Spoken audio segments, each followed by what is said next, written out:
What's up, everyone? This is All Destroyer 229, and welcome back to Let's Play Persona 4. Last time, we started making our way through Yamotsu Hirasaka, the entrance to Yomi, in pursuit of the one behind it all, the goddess Izanami. We've made a decent headway so far, but we are far from over. In this episode, we continue going through. We still have quite a bit left in order to get through, including a mid-boss. So let's not waste any time and get this show on the road.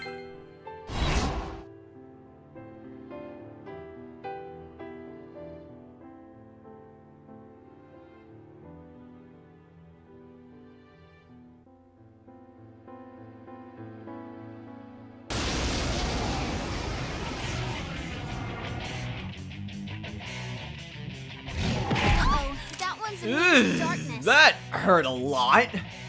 So our first mid-boss is the Minotaur.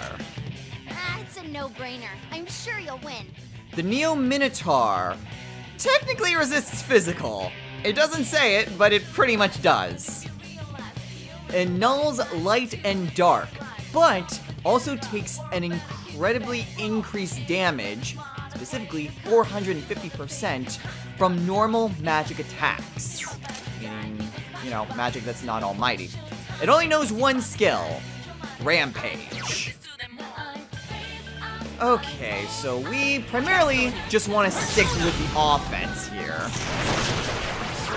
Deal as much damage as possible. I currently have Norn because, well, Norn nulls physical attack and that makes this a complete joke.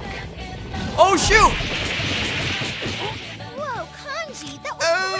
Okay, that sucked. Persona! I'm glad it didn't hit multiple times, otherwise Yukiko definitely would have gone down. Okay, Kanji, put up a Mataru Kaja. You could certainly use some increased damage against this thing. Okay, Yosuke. Hit him with a Garudai. No need to put up a Masuku Kaja. Norn already did that for us. Holy crap. Yeah, so basically, just use magic. Just use a lot of magic against this thing. Whoa, Kanji, that was great. Okay, let's just kill this thing and then we'll focus on healing. I couldn't do it. Shouldn't someone heal Yukiko-senpai? We'll do that after we're done with this thing. There. Out of my sight, punks! Not exactly too bad, but can be overwhelming if you don't have a persona that just nulls the physical. Oh, sweet. All right, senpai. I leveled up. Another level for me! As did Yosuke. Ha! More power And, for of me. course, Kanji, because those two love to level up simultaneously. Yes, I leveled up. And one more level until Rise learns Relaxing Wave. That will cut down on the money expense. Oh, thank goodness.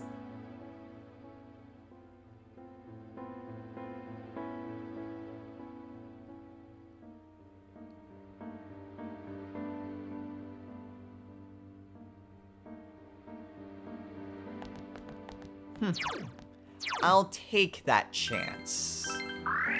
If it means discovering the truth, I don't care how much it hurts. We've been through a lot worse. Alright, now hopefully this thing wasn't gonna chase us. Good. Because apparently there was a chest down here. Alright. Maybe a gold chest? No, it's a normal one. Oh well, whatever. I could certainly use the fights.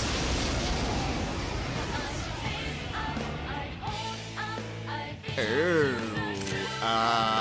Be careful. There's an enemy immune to light. Okay, the Phantom Hero. It's a no-brainer. I'm sure you'll win. It knows light and dark skills. I don't like that. I don't like that at all. Screw Now's that. your chance. Run! I don't care if I have homunculi. I'm not gonna chance that. What exactly is Norn in relation to light and dark? Neutral to both. Alice would be pretty bad. Daisojo, also not exactly great. I don't have any persona that really gets rid of both, to be honest. Yeah, not really. So until I can figure out a weakness, those things are... I'm gonna say, screw that! Alright, now is there maybe a... Nope, I don't really care. Now, I may have gone and talked, well, quite a bit about a few different topics last time, but there is one additional thing that I want to bring up. And that, of course, deals with, well, a bit of canonicity, I suppose. Not really anything like, oh, what's canon and non-canon, but a little, well, question that you might think of. Especially with regards to the other Persona games, specifically Persona 3. Someone else's turn. 3 of them. You know, I'm not gonna have a better chance to do this because Rise said there's an enemy weak to darkness. So guess what that means? You all can die for me!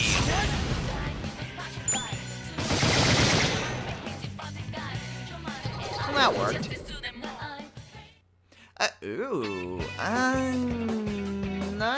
Nothing that we haven't already had. I can grab Hachiman, why not? Don't really care because I've already had yes, dismiss Hachiman. Everything else is already in the compendium. And Tower, okay. I've not had good luck so far, but, you know, I don't learn my lesson. Hey!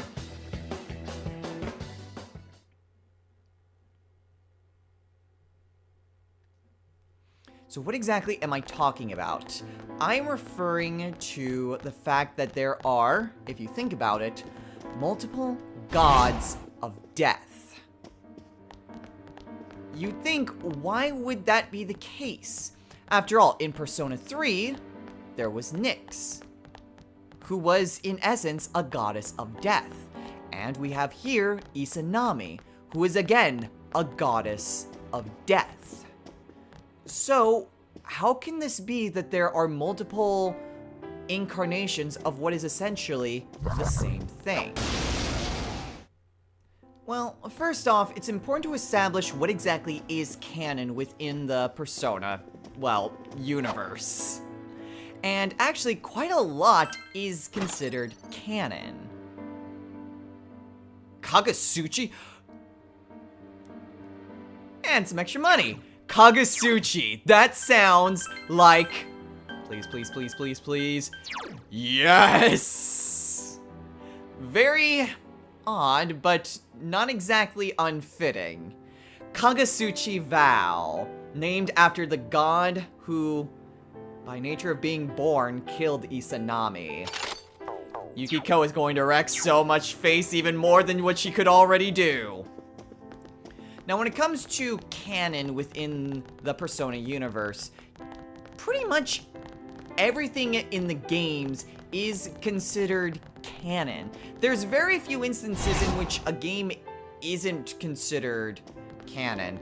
I think the only instances are, I want to say Persona 2 Innocent Sin. Persona 2 is kind of weird. I think one of them kind of takes place in an alternate universe, and the other, there's some shenanigans that happen in Persona 2. I'm not entirely sure, but I think one of them is kind of weird in terms of canonicity. But what else isn't canon is the female protagonist in Persona 3 Portable. Aside from those instances, everything in the Persona games, from Persona 1 to 5, and even all of the spin-offs, are all considered canon. So then, if that's the case, how come multiple gods of death exist? Well, that is actually explained in Persona Q. Persona Q is a bit of, well, it's a spin-off that, it's a crossover in two senses of the word. Story-wise, it is a crossover between Persona 3 and Persona 4 that kind of takes place in its own little pocket dimension during both games' culture festivals. It's kind of weird, but it is technically considered canon. Gameplay-wise, it is a cross between Persona and Etrian Odyssey. Oh, sweet, Loki leveled up. Have I gotten a little stronger? And Yukiko did! Oh man, she's gonna wreck even more face! She gets Fire Amp. Oh boy, is Yukiko going to wreck some serious face now.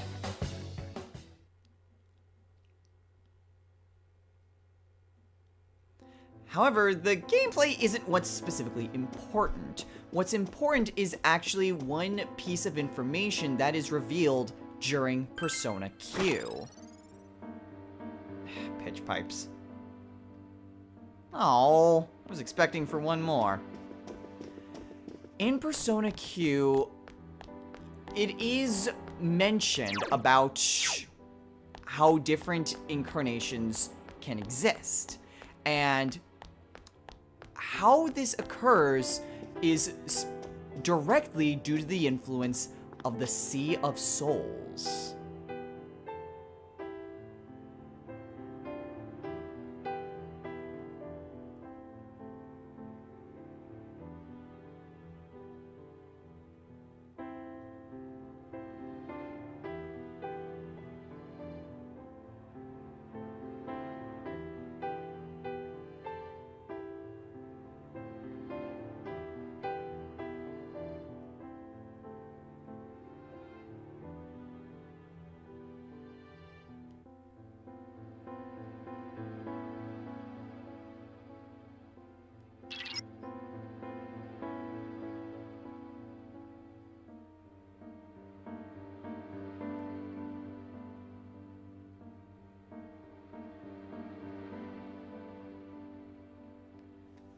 Despair, emptiness, and hope.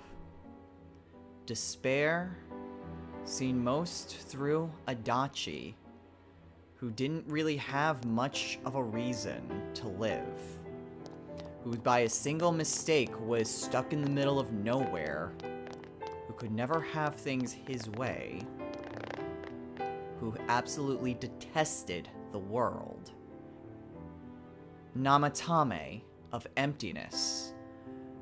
After the affair went public, there was nothing left for him. He couldn't get in contact with the one person that he loved. His wife abandoned him even before such an affair became public knowledge. And really, there was nothing for him. And then hope. Us. You, Narukami. One who possessed infinite potential. One who wanted to help people. Who was still young and full of life.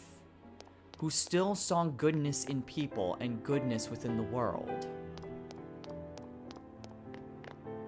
Those are the three qualities that Izanami saw. And by that she tested to see who would be the strongest.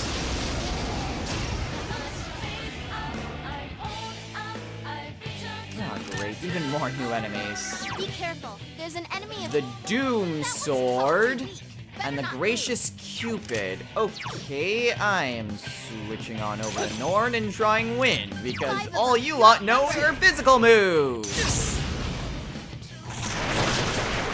Wind does pretty well, actually. Unless Yosuke kills all of them, which he totally does, so never mind. Alright, what do we... Nothing... you know what? I'll draw a blank. Don't really care, but I could use a different Arcana chance. Never mind!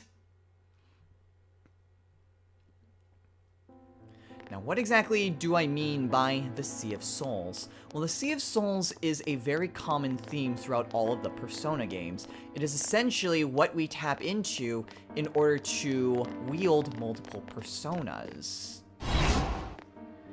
The Sea of Souls is... well, it's also basically what the Velvet Room represents. It is essentially a collection of... It's incredibly hard to explain the Sea of Souls. However, think of it as a collective human unconscious. We all have different ideas concerning different elements throughout life. Different aspects, whether they deal with nature or of humanity, of the world. Think of it this way. Different cultures throughout history have developed different religions and different figures based around different aspects of humanity. Whether they deal with the sun of death, the moon, fire, water, the land itself. The heck just happened right there? There are so many cultures and so many different interpretations of these different aspects, whether they deal with nature or with human emotion or dealing with life. Regardless, we as human beings associate these different aspects, and in ancient times, this was depicted throughout religion, that the gods themselves represented these aspects. That, in turn, became personified, pardon the pun, within different deities into these different religions.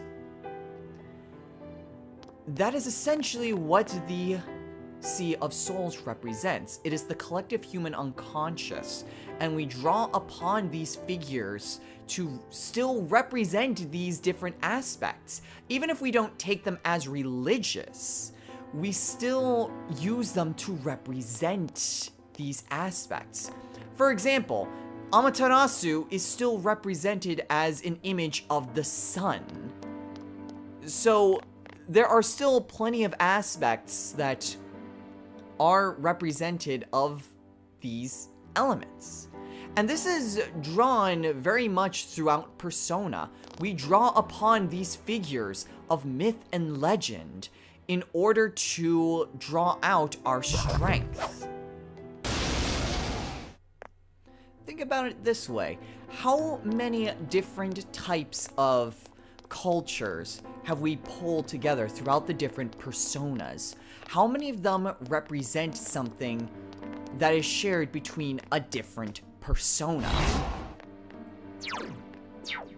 That shared representation is why these different beings all coexist. It is why beings that represent death, different beings that represent death, can coexist in the same universe, because they are all part of the Sea of Souls. They are all part of the collective unconscious. That is why Nyx and Izanami can both exist and both still represent death. So that, in a nutshell, is why these different aspects can coexist even between different games. Because they're all part of the human subconscious. Defense essence. Even if they represent similar themes, there's still enough of a difference to, well, increases endurance by 10, alright. There is still enough of a difference to bring them into reality. So yes, that is why there are multiple incarnations of death, among many other things. because it's all part of the human subconscious. It's all part of what Persona games are about and what the Sea of Souls is. The Sea of Souls basically gives physical form to human thought. And what is but a better representation of that than that of gods and legends? Space badge. Okay, wait a minute. I think I know what that does. Space badge, space badge. Where the hell is it? No. Although I thought it sounded familiar, and yeah, it's sort of familiar. Restores 6 HP of the start of the wearer's turn in battle. Basically, it's a regenerate 3 in item form. Decent. Not exactly something that I was looking for. Well, there's another chance at something good! So, just a little bit of extra information as we are progressing through Yamotsu Hirasaka. Damn it! Oh well. Let's see, I'm pretty sure... Yeah, we've already seen the stairs. And besides which, there really isn't any reason to hold back on using these chest keys. This is actually the final dungeon. So, we may as well just use them up while we can. But we continue to progress ever onward, so onward to the 5th path.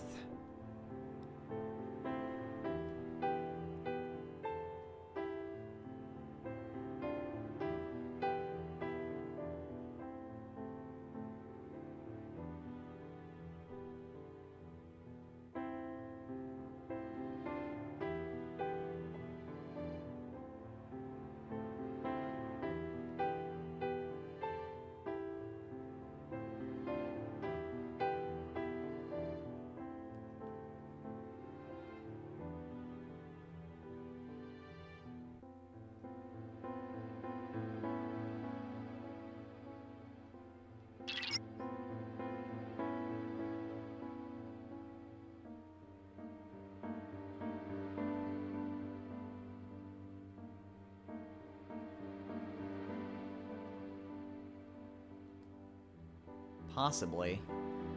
Also notice what she said. One who couldn't see the world as it was and failed to awaken his power. Even though Namatame could enter the TVs, he didn't have a persona. Amano-sagiri and Kuni-no-sagiri weren't shadows. They weren't shadow forms. They were aspects created by Izanami. Namatame didn't have any personas. And Adachi had a corrupted persona, Magatsu Izanagi.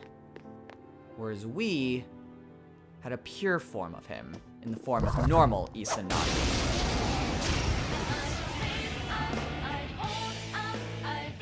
Oh, great! Oh, that's not good. Darkness The won't Moon work. Okina and the Jotun of Grief. I hate fighting Jotuns. It's a strong one. Don't lower your guard. Mostly a wind-based user, and Moon Okina, okay. I do have the first strike, though. Let's just try all the elements and go from there. Don't give Let's up. start with ice. Okay, the Okinas reflect ice. How about wind? Keep it up, Huh. Senpai. Not what I expected. Damn, it's not going down. Okay, how about fire? It's over. Fire works pretty well. And nothing good, but I can certainly use Arcana chance, so I'll just draw a blank. There we go. What do we get for Arcana chance? Ugh. I did not like this the first time it happened. I'm not gonna chance it.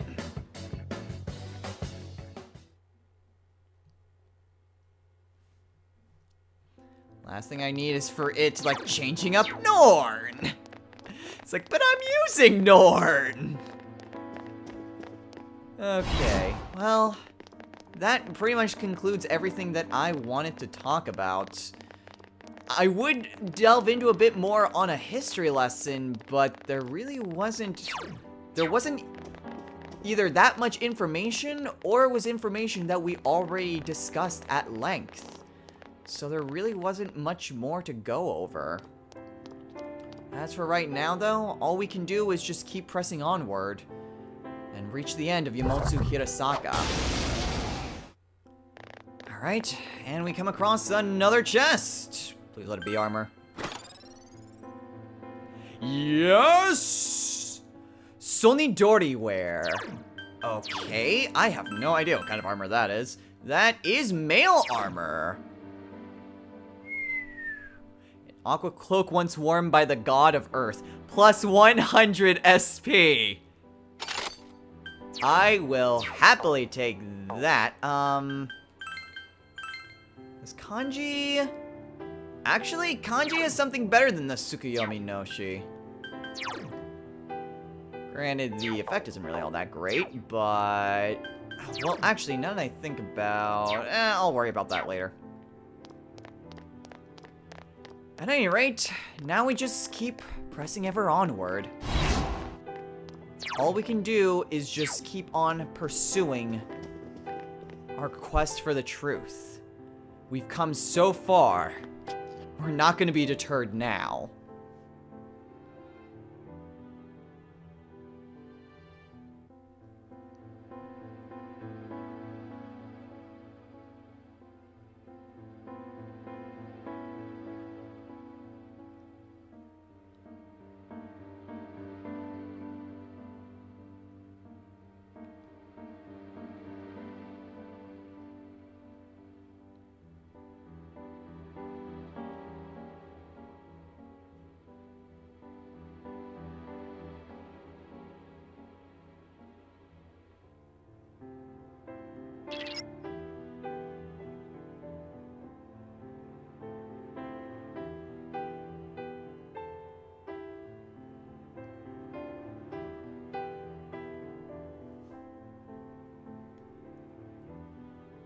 Risei's right.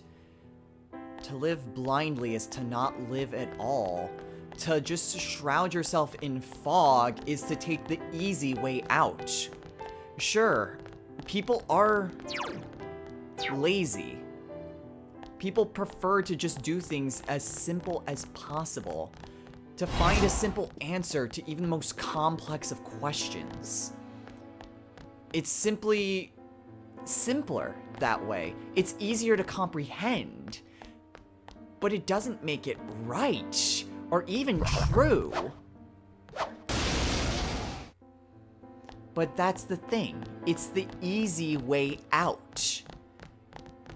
What is truly happiness? What will truly fulfill those desires? What we want is the truth.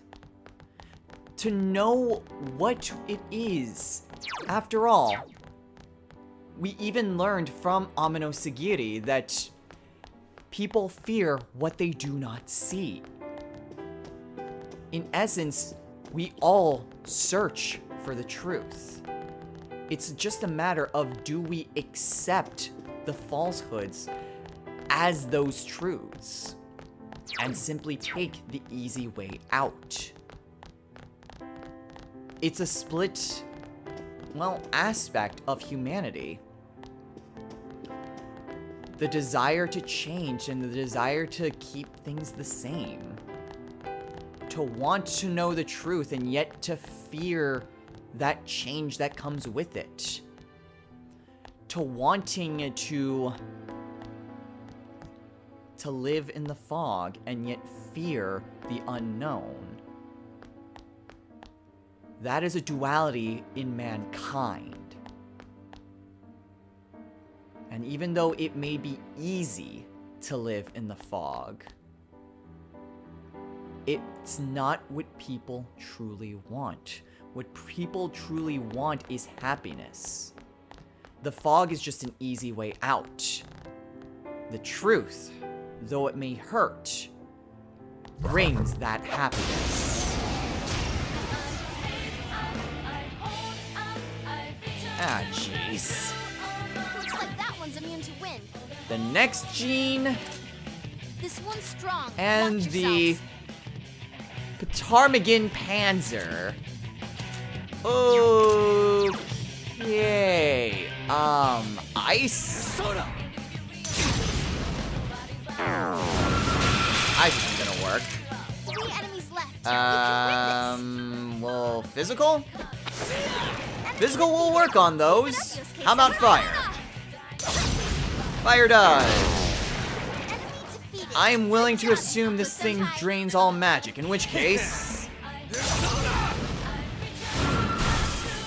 Damn it! Okay, Yosuke! Maybe you can do better. Hell yeah! Ooh, weak to physical. All right. One for all and all for one. That will make you an easy target in the future. Except you are not dead. How come you're not dead? Oh no! Stagnant hair! Whatever will I do? Gonna rub and smack you. Very simple solution to that. Nothing new.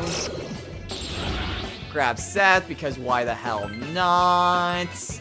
And Arcana chance? Yes, Arcana chance. What do we get? Priestess. Last one wasn't great, but second time's a charm? Damn it! Alright, alright. Oh, hey! I leveled up, did you? Certainly did. All right, I leveled up. Ooh! That means if I leveled up, Another I mean, one. Gotta yes, keep Yosuke and Kanji did, but more importantly, All right. Rise leveled up! And now she learns Relaxing Wave. So now we will gain SP upon the end of a battle.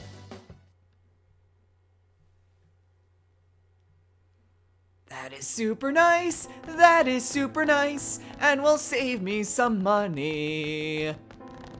Because, oh boy, am I gonna need it. Okay, yes, here we are. We have reached the door of our second mid-boss. Although, it's actually not too bad, but I think I'll save it for next time. Instead, what I'm going to do is use a go home to get the hell out of here, recover my SP, and then we'll spend the rest of the time in the Velvet Room. I have been gaining a few levels, so we should be able to fuse some new personas, and if nothing else, we'll be able to free up some space as well. There are still plenty of personas that I would like to, well, fuse. This is the final dungeon, and I do have an intention of finishing up the compendium. So let's head into the Velvet Room.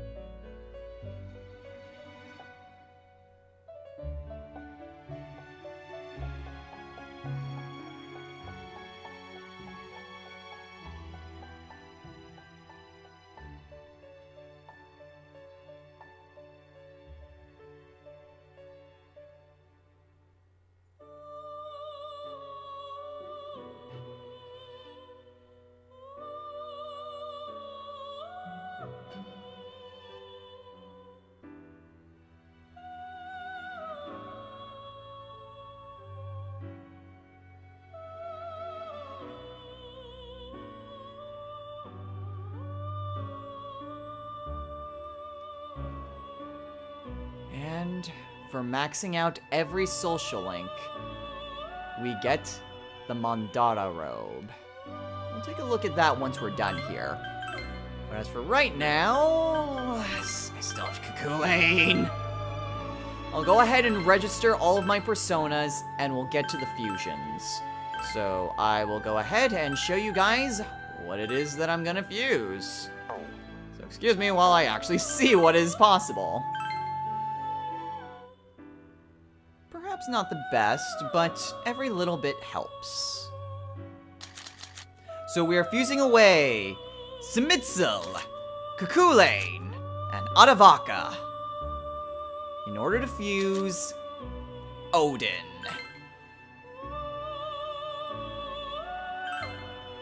I mean, we have Thor, we have Loki. It only makes sense that we get Odin.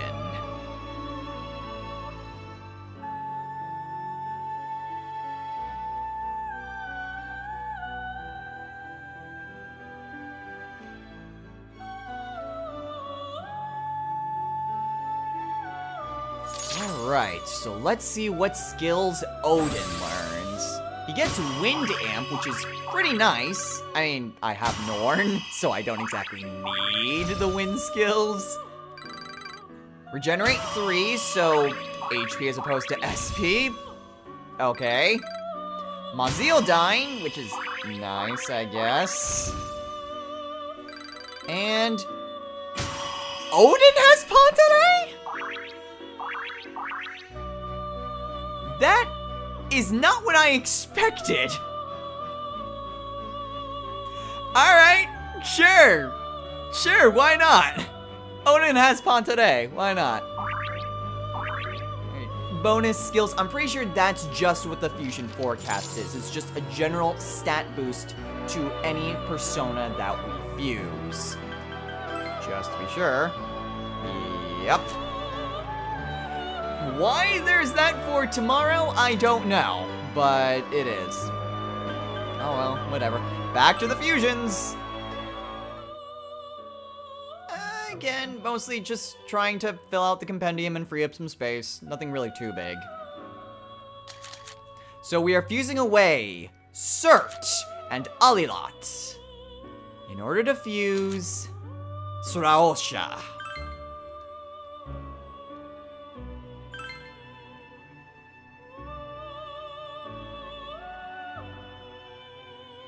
I believe this is the most powerful justice persona.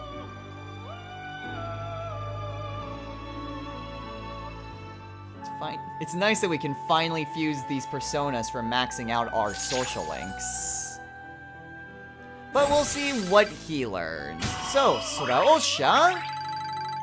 Well, he'll get Zeodine, which is nice, I guess. Hama Boost. Okay. A light user? Okay. Megadoylon? Not bad, but I also don't see what his last skill is. A bit of a shame. I mean, it's a shame because I'm probably never going to use him, but hey! Oh well. You know, it's kind of hard to say no to a setup like that. So we are fusing away Alice and Odin in order to fuse Balzebul. Now, I'm pretty certain, I'm like 95% sure that we actually can pass down Die for Me, which is a terrible shame.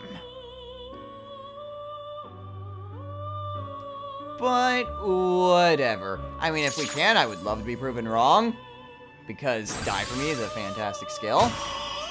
But at any rate, we do need more personas for the compendium. So we learn Stenterafu, Mazildine. Not bad. I can get rid of old one. Do not need that. Mudo Boost, which is also fairly decent. He knows Mamudun. So we can get rid of Tenterafu for that. And Stagnant Air. Not exactly helpful. But hey, he learns Stagnant Air!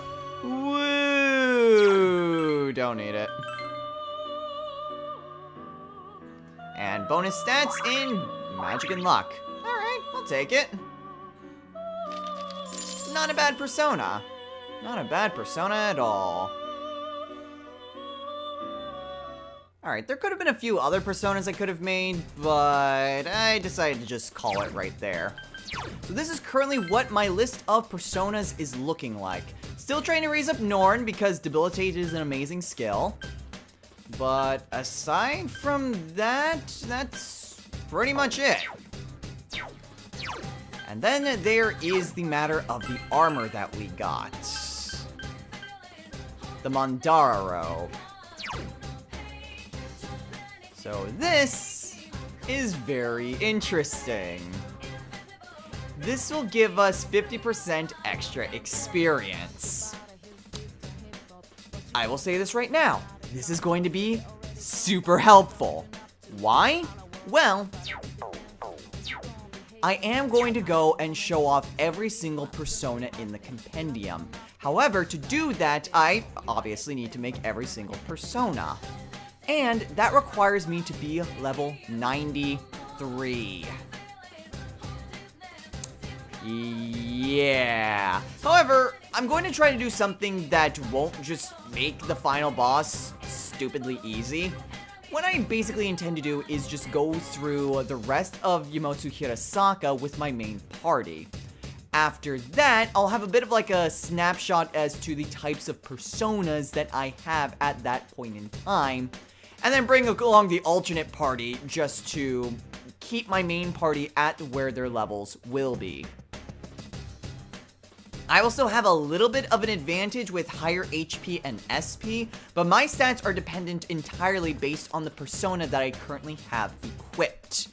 So, in theory, that should help keep the final boss a bit more balanced. But it is something that I want to do because I want to show off every single persona that's in the compendium, but I also don't want to be overpowered for the final boss. So, yeah. That's currently my plan, and thank you, Margaret, for giving me that because that's going to make training so much easier. Well, at any rate, now's about as good a time as any to call it a day. So, next time on Let's Play Persona 4. You're nearing the end of Yamotsu Hirasaka, but we still have a bit of a ways to go. We still have a mid-boss to get through, and of course we still need to reach where Izanami is. We are making excellent headway, but we still have a ways to go. So until next time, everyone, take care.